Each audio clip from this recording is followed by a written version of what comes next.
Hello students, today we are going to discuss about current electricity.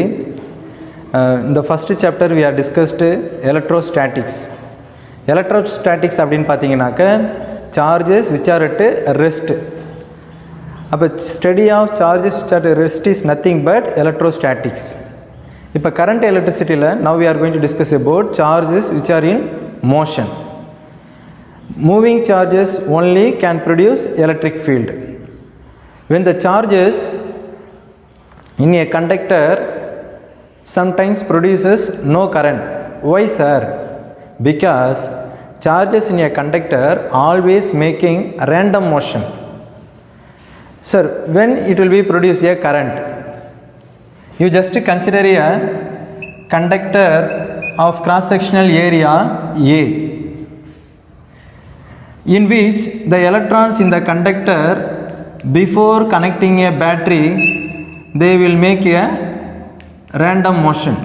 The electrons in the conductor always making random motion, but after connecting a battery across the terminals of the conductor, the electrons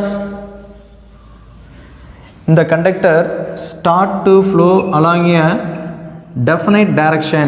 Particular direction la electrons flow ஆக ஆரம்பிக்கும் பொழுது தான் that will produce a current. The direction of the current எந்த டைரக்ஷனில் இருக்குதோ அதுதான் direction of the electric field ன்னு சொல்கிறோம்.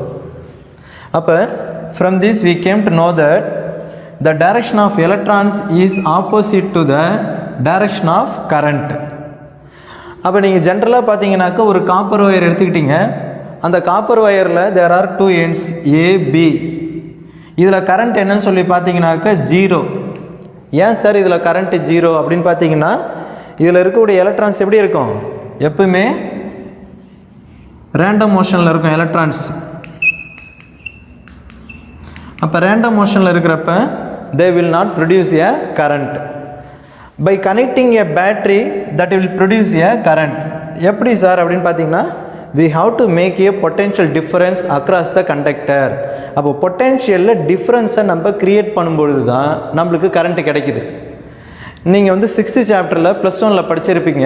கிராவிடேஷனல் ஃபீல்டில் நம்ம ஒரு மாஸை வந்து ஒரு சர்டன் ஹைட்லேருந்து ட்ராப் பண்ணுறோம் அப்படின்னாக்க that will be comes down. ஏன் சார்னாக்க ஹைட்டாக இருக்கிற இடத்துல பொட்டென்ஷியல் அதிகமாக இருக்கும், கீழே வரும்போது பொட்டென்ஷியல் கம்மியாக இருக்குது. அப்போ when the object is always falling from top to bottom, ஏன்னா பொட்டென்ஷியல் எங்கே அதிகமாக இருக்கோ அதிகமான இடத்துல தான் கம்மியான இடத்துக்கு வருது. Like that in electricity positive சார்ஜுக்கு வந்து பார்த்தீங்கன்னாக்க ஹை பொட்டென்ஷியல் இருக்கும், நெகட்டிவ் சார்ஜுக்கு வந்து பார்த்தீங்கன்னாக்க லோ பொட்டென்ஷியல் இருக்கும். அப்போ பாசிட்டிவ் சார்ஜில் அதனுடைய டைரக்ஷன் வந்து ஹை பொட்டென்ஷியல்லேருந்து லோ பொட்டென்ஷியலுக்கு ஃப்ளோ ஆகும். In the case of negative charge, the direction of the charges will be flow from low potential to high potential. இப்போ இந்த கிராவிடேஷன் ஃபீல்டில் நீங்கள் பார்த்தீங்க எப்பவுமே மாஸ் வந்து ஹையஸ்ட் பாயிண்ட்லேருந்து லோயஸ்ட் பாயிண்ட்டுக்கு வரும். என்ன ரீசன்னா ஹையஸ்ட் பாயிண்டில் பொட்டென்ஷியல் இஸ் கிரேட்டர், லோயஸ்ட் பாயிண்டில் பொட்டென்ஷியல் வந்து லோவாக இருக்குது. அதனால நம்ம தண்ணியை ஊற்றுறோம் அப்படின்னாக்க வாட்டர் வந்து கீழே வருது. ஹில்ஸ்லேருந்து பார்த்தீங்கன்னா வாட்டர் கீழே தான் வரும். மோஸ்ட்டாக ரிவர்ஸில் இங்கேருந்து என்னாகாது, மேலே போகாது. ஏன்னா பொட்டென்ஷியல் எப்பயுமே ஹையராக இருக்கிற இடத்துலேருந்து தான் லோயராக இருக்கிற இடத்துக்கு ஒரு ஆப்ஜெக்டை நம்ம ட்ராப் பண்ணும்போது வரும். இந்த கேஸ் ஆஃப் எலக்ட்ரிசிட்டி பாசிட்டிவ் சார்ஜ்னா அங்கே பொட்டென்ஷியல் அதிகமான இடத்துலேருந்து லோவாக இருக்கிற இடத்துக்கு தான் சார்ஜ் ஃப்ளோ ஆகும். இந்த case of negative charge direction of the charge flow பார்த்தீங்கன்னா லோ பொட்டென்ஷியல்லேருந்து ஹை பொட்டென்ஷியல் இருக்கும். அதுதான் நம்ம இங்கே பார்க்குறோம். நெகட்டிவ் டெர்மினல்ஸ்லேருந்து எலக்ட்ரான்ஸ் எங்கே போகுது? பாசிட்டிவ் டெர்மினலுக்கு போகுது. அப்போ அதனால நம்மளுக்கு கரண்ட்டு பாசிட்டிவ்லேருந்து நெகட்டிவ் சைடில் கிடைக்குது. Okay, now we are going to define what is mean by current. Current is nothing but rate of flow of charge across a cross-sectional area of a conductor A. Okay, what is the unit of current sir? Ampere. When it will be called 1 ampere sir? When 1 coulomb of charge flowing through the conductor of cross section A in 1 second will produce a current 1 ampere.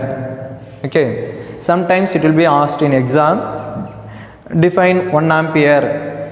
1 ampere means 1 coulomb of charge flowing through the conductor of cross section of area A in a time 1 second is equal to 1 ampere. Okay, and other unit we can also write like this: C s power minus 1 coulomb per second. Okay, and we can also define like this: the instantaneous current can be written as I equal to limit del t tends to 0 del q by del t is equal to dq by dt.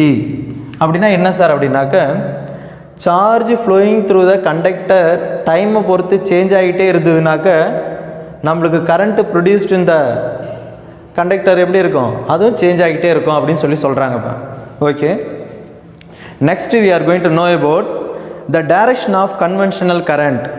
direction of conventional current எப்படி sir இருக்கும் அப்படின்னு சொல்லி பார்த்தோம்னாக்க, இப்போ just நீங்கள் என்ன பண்ணுறீங்க, ஒரு பேட்டரியில் அக்ராஸாக ஒரு பல்பை கனெக்ட் பண்ணுங்க.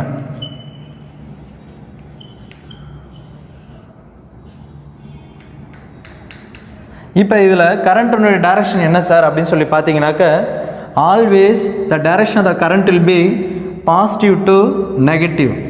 the direction of the electrons will be opposite to the direction of current. அப்போ நம்ம வந்து ஒரு பல்புக்கு அக்ராஸாக நம்ம ஒரு பேட்டரியை கனெக்ட் பண்ணும்பொழுது தான் there is a potential difference create ஆகுது. அப்போ எந்த இடத்துல நம்மளுக்கு பொட்டென்ஷியல் டிஃப்ரென்ஸ் கிரியேட் ஆகுதோ அப்போ தான் நம்மளுக்கு சார்ஜ் ஃப்ளோ ஆகும். நான் உங்கள்கிட்ட ஆல்ரெடி சொன்ன மாதிரி நெகட்டிவ் சார்ஜ் வந்து லோ பொட்டென்ஷியல்லேருந்து ஹையர் பொட்டென்ஷியலுக்கு போகும், பாசிட்டிவ் சார்ஜ் ஹையர் பொட்டென்ஷியலேருந்து லோ பொட்டென்ஷியலுக்கு வரும்பொழுது நம்மளுக்கு கரண்ட் கிடைக்குது. இதுதான் நம்ம கன்வென்ஷனல் கரண்ட்டில் பார்க்குறோம். அப்போ direction of the conventional current is nothing but சிம்பிளாக கரண்ட்டினுடைய டைரக்ஷனை தான் நம்ம என்ன சொல்கிறோம், கன்வென்ஷனல் கரண்ட்டினுடைய டைரக்ஷன் சொல்கிறோம். நம்ம ஒரு மரபு வழியாகவே பார்த்தீங்கன்னாக்க கரண்ட்டினுடைய டைரக்ஷன் என்னன்னு கேட்டாங்கன்னா பாசிட்டிவ் டு நெகட்டிவ். அதை தான் நம்ம எலக்ட்ரானுடைய டைரக்ஷனுக்கு ஆப்போசிட்டில் இருக்குதுன்னு சொல்கிறோம். எலக்ட்ரிக் ஃபீல்டினுடைய டைரக்ஷனும் கரண்ட்டினுடைய டைரக்ஷனும் சேமாக எடுத்துக்கிறோம். எப்பவுமே கரண்ட்டினுடைய டைரக்ஷனும் எலக்ட்ரிக் ஃபீல்டினுடைய டைரக்ஷனும் பாசிட்டிவ்லேருந்து நெகட்டிவில் தான் இருக்கும். இதில் ஒரு ஸ்மால் ப்ராப்ளம் ஒன்று கொடுத்துருக்குறாங்க. என்ன சார் அப்படின்னு சொல்லி பார்த்தீங்கன்னாக்க, ஒரு காப்பர் வயர் வழியாக 120 கூலும் சார்ஜ், யூனிட் கூலும் கொடுத்துருக்குறாங்க. அப்போ charge Q equal to 120 coulomb எவ்வளோ டைமில் ஃப்ளோ ஆகுது அப்படின்னு சொல்லி பார்த்தீங்கன்னா 1 மினிட். அப்போ நம்மளுக்கு கரண்ட் எவ்வளோ கிடைக்கும் அப்படின்னு சொல்லி கேட்குறாங்க. காப்பர் ஒயர் வழியாக 120 கூலும் சார்ஜ் 1 மினிட் ஃப்ளோ ஆகிறப்ப, அப்போ 120 டிவைட் பை 1 மினிட் அப்படின்னாக்க நம்ம டேரெக்டாக 1ன்னு போட்டுக்கூடாது, செகண்டு கன்வெர்ட் பண்ணணும். அப்போ 60 செகண்டு. அப்போ அடிச்சிங்கனாக்க 2 ஆம்பியர் நம்மளுக்கு கிடைக்குது. Okay, and then next we are going to know about drift velocity. What is mean by drift velocity sir? இப்போ நான் உங்கள்கிட்ட ஆல்ரெடி சொன்னேன் பிஃபோர் கரண்ட் கண்டக்ஷன். சார் நீங்கள் சொன்னீங்க every matter is made up of atoms. ஆட்டத்தில் நம்மளுக்கு சென்டரில் வந்து பார்த்தீங்கன்னாக்க நியூக்ளியஸ் இருக்கும். நியூக்ளியஸில் பாசிட்டிவ் சார்ஜ்டு ப்ரோட்டான்ஸ் இருக்கும், அன்சார்ஜ்டு நியூட்ரான்ஸ் இருக்கும். இந்த எலக்ட்ரான்ஸ் எல்லாம் என்ன சார் பண்ணோம் அப்படின்னு சொல்லி பார்த்தீங்கன்னாக்க, இந்த நியூக்ளியஸை ரிவால்வ் பண்ணி வரும். எந்த டைரக்ஷனில்? ஆன்டி கிளாக்வைஸ் டைரக்ஷனில் இந்த எலக்ட்ரான்ஸ் எல்லாமே ரிவால்வ் பண்ணி வந்துட்டுருக்கு. அப்போ அது எலக்ட்ரான்ஸ் வந்து ஆன்டி கிளாக்வைஸ் டைரக்ஷனில் போகிறப்ப நம்மளுக்கு கரண்ட் வந்து கிளாக்வைஸ் டைரக்ஷனில் கிடைக்கும். சரிங்க சார், ஒரு கண்டக்டரில் எலக்ட்ரான்ஸ்லாம் எப்படி இருக்குன்னு நான் உங்கள்கிட்ட சொன்னேன். Electrons of the conductor in the absence of electric field will make random motion. Electric field apply பண்ணுறதுக்கு முன்னாடி before connecting the battery across the conductor electrons எப்படி இருக்குன்னு பாருங்கள், ரேண்டம் டைரக்ஷனில் மூவ் ஆகிட்டுருக்கு. அப்போ ரேண்டம் டைரக்ஷனில் மூவ் ஆகிறப்ப the electrons in the atoms of the conductor always making collision with the positive ions. அப்போ பாசிட்டிவ் அயான்ஸ் கூட வந்து பார்த்தீங்கன்னாக்க இது எப்பவுமே கொலைட் ஆகிட்டே இருக்கும். அப்போ அதனுடைய ரிசல்டன்ட் வெலாசிட்டி வந்து ஜீரோவாக இருக்கிறதுனால நம்மளுக்கு கரண்ட்டே கிடைக்காது. அப்போ நெட் ஃப்ளோ ஆஃப் கரண்ட் இந்த கண்டக்டர் என்னது? ஜீரோ. ஏன் சார் 0 அப்படின்னு சொல்லி பார்த்தீங்க அப்படின்னாக்க நம்மளுக்கு ஆவரேஜ் வெலாசிட்டி 0வாக இருக்கிறதுனால அதனுடைய கரண்ட் வந்து என்னது 0. அடுத்தது நெக்ஸ்ட்டு என்ன சார் பண்ணால் நம்மளுக்கு கரண்ட் கிடைக்கும்? இந்த கண்டக்டருக்கு அக்ராஸாக நம்ம ஒரு பேட்டரியை கனெக்ட் பண்ணுறோம். அப்போ கனெக்ட் பண்ணுறப்ப அந்த எலக்ட்ரான்ஸ் மேலே ஒரு பேக்வர்டு ஃபோர்ஸ் ஆக்ட் ஆகுது. அந்த ஃபோர்ஸ் தான் F = EEன்னு சொல்கிறோம். F = EE, force experienced by electrons. அதுக்கப்புறமா அந்த எலக்ட்ரான்ஸ்லாம் என்ன ஆகுது சார் அப்படின்னாக்க they starts moving towards the positive terminal. அப்போ when the electric field is applied, electric field apply பண்ணுறப்ப இந்த எலக்ட்ரான்ஸ்லாம் பாசிட்டிவ் டெர்மினலை டைரக்ட் பண்ணி மூவ் ஆகுது. அந்த வெலாசிட்டிக்கு பேர் தான் ட்ரிஃப்ட் வெலாசிட்டி. அப்போ what is mean by drift velocity? Drifting the electrons towards the positive terminal. அப்போ ஒரு கண்டக்டரில் இருக்கக்கூடிய ஃப்ரீ எலக்ட்ரான்ஸ் நம்ம எதை சொல்கிறோம்? ஆட்டத்தில் எது ரொம்ப லூஸாக அட்டாச்சாக இருக்குதோ அது பேர் தான் ஃப்ரீ எலக்ட்ரான்ஸ். அவங்க தான் எப்பவுமே ரேண்டம் மோஷனில் இருப்பாங்க. அப்போ they are the responsible for current conduction. But resulting current 0வாக இருந்தது இந்த ஆப்சன்ஸ் ஆஃப் எலக்ட்ரிக் ஃபீல்டு. நம்ம ஒரு பேட்டரியை கனெக்ட் பண்ணதும் அந்த ஃப்ரீ எலக்ட்ரான்ஸ் எல்லாமே பாசிட்டிவ் டெர்மினல் டைரக்ட் பண்ணி மூவ் ஆகி வருது. அதனால் நம்மளுக்கு கரண்ட் கிடைக்குது. அந்த வெலாசிட்டி பேர் தான் ட்ரிஃப்ட் வெலாசிட்டி. அதை நம்ம எப்படி சார் டிஃபைன் பண்ணுறதுன்னா, drift velocity is defined as average velocity acquired by the free electrons when it is subjected to electric field. Electric field apply பண்ணும்பொழுது எலக்ட்ரான்ஸ்லாம் பாசிட்டிவ் டெர்மினல் டைரக்ட் பண்ணி வருது பார்த்தீங்களா? அது அப்போ எலக்ட்ரிக் ஃபீல்டு அப்ளை பண்ணதுனால தான் அப்படி வருது, இல்லைன்னா வராது. ஓகேவா? அப்போ ட்ரிஃப்ட் வெலாசிட்டினா ட்ரிஃப்டிங் த எலக்ட்ரான், பிடிச்சி இழுக்கிறது towards the positive terminal. Electric field apply பண்ணுறதுக்கு முன்னாடி இவங்கெல்லாம் எப்படி இருந்தாங்க? ரேண்டம் மோஷனில் இருந்தாங்க. இப்போ இதுக்கு நம்ம ஒரு ஸ்மால் டெரிவேஷன் போடுவோம். What is the force experienced by the electron இந்த ப்ரெசன்ஸ் ஆஃப் எலக்ட்ரிக் ஃபீல்டு அப்படின்னு சொல்லி பார்த்தீங்கன்னா F = EE. அடுத்தது we know Newton second law formula F = ma. ஏன் சார் இது எழுதுறோம் அப்படின்னா ஆக்சலரேஷன் நம்ம ஃபைண்ட் அவுட் பண்ணணும். அப்போ acceleration of the electron A = F/m. Force experienced by the electron is A = EE/m. Okay, now we have to find out velocity. What is the relation between velocity and acceleration? Drift velocity equal to a tau. Tau is nothing but time duration between the collision. Nothing but when the free electrons making collision with the positive ions. ஒரு கொலிஷனை make பண்ணிவிட்டு அடுத்த கொலிஷனுக்கு போகுது பார்த்தீங்களா? அப்போ அந்த consecutive கொலிஷனுக்கு நடுவில் இருக்கக்கூடிய அந்த டைம் அப்போ தான் நம்ம என்னன்னு சொல்கிறோம்? டவுன்னு சொல்லி எடுத்துக்கிறோம். இப்போ ஆக்சலரேஷன் நம்ம ஆல்ரெடி கால்குலேட் பண்ணியாச்சு. VD = இந்த place of A we can substitute EE tau/m. இதை நம்ம வெக்டார் ஃபார்மில் எழுதுகிறோம் அப்படின்னாக்கா VD = EE tau/m. Electric field வந்து ஒரு வெக்டார் குவான்டிட்டி, கரண்ட் வந்து ஸ்கேலார் குவான்டிட்டி. அதனால் நம்ம இங்கே வந்து மைனஸ் போடுறோம்.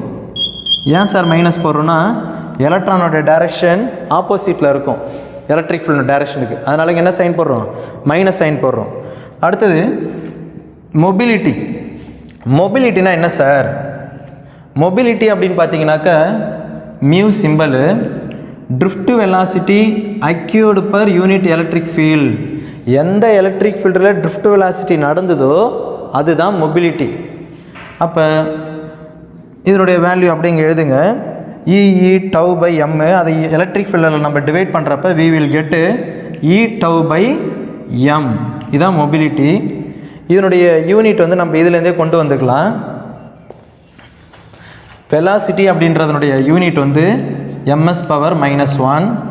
எலக்ட்ரிக் ஃபீல்டினுடைய யூனிட்டு NC⁻⁻1 எழுதலாம். அப்போ பார்த்தீங்கன்னாக்க MS⁻⁻1 N இன்வர்ஸ் C அப்படின்னு வரும்.